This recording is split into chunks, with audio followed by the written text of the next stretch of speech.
মধ্যপ্রাচ্যে চলমান সংঘাতের মধ্যে আবারও হোয়াইট হাউসে আতঙ্ক। এবারের কারণ মার্কিন প্রেসিডেন্টের বাসভবনের কাছে গোলাগুলি। সম্প্রতি হোয়াইট হাউসের অত্যন্ত কাছে ব্যাপক গোলাগুলির শব্দ শোনা গেছে। ইতোমধ্যেই এ ঘটনার তদন্ত করছে মার্কিন সিক্রেট সার্ভিস। বিবিসির প্রতিবেদনে উঠে এসেছে এই তথ্য। বার্তা সংস্থাটির প্রতিবেদনে উল্লেখ করা হয়, গেল শনিবার মধ্যরাতের ঠিক পরে ওয়াশিংটন ডিসির লাফায়েট পার্ক এলাকায় ব্যাপক গোলাগুলির শব্দ শোনা যায়।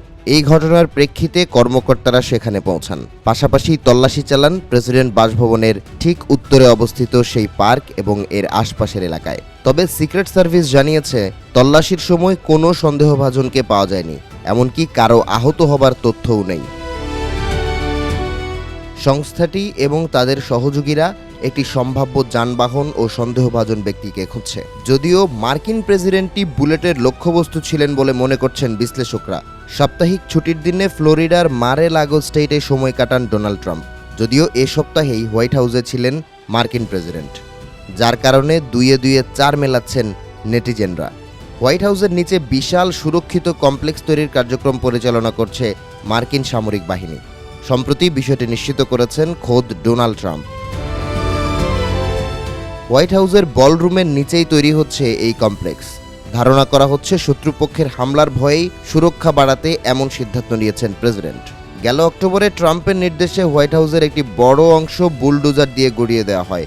পরিকল্পনা ছিল তৈরি করা হবে বৃহৎ আকৃতির বলরুম। তবে পরিকল্পনায় বেশ কিছু সংযোজনের কারণে প্রকল্প ব্যয় দ্বিগুণ হয়ে ঠেকেছে $40 কোটি।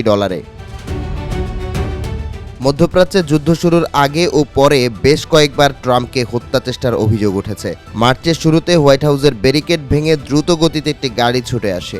মুহূর্তের আকস্মিকতা কাটিয়ে উঠেই গাড়ি চালককে ধরে ফেলেন নিরাপত্তা বাহিনীর সদস্যরা। আর ফেব্রুয়ারির শেষ দিকে ট্রাম্পের মার-এ-লাগো বাসভবনে অস্ত্রসহ অবৈধভাবে প্রবেশের চেষ্টা করেন এক ব্যক্তি। সুরক্ষিত সীমানার ভেতরে ঢুকে পড়ায় তাকে গুলি করে হত্যা করে সিক্রেট সার্ভিস। নিহত ব্যক্তিটির কাছ থেকে শটগান ও জ্বালানির একটি পাত্র উদ্ধার করা হয়। এছাড়া যুদ্ধ শুরুর পর ইরানিদের মুঠোফোনে গণহারে একটি খুদে বার্তা পাঠানো হয়, যেখানে ট্রাম্পকে হত্যার পক্ষে চালানো হয় ক্যাম্পেইন। ইতোমধ্যে এই ক্যাম্পেইনকে অনলাইনে সমর্থন জানিয়েছেন 3 লাখ ইরানি, আর অনুদানের পরিমাণ ছাড়িয়ে গেছে $25 মিলিয়ন। বাংলাদেশি মুদ্রায় এই অঙ্ক 308 কোটি টাকার চাইতেও বেশি।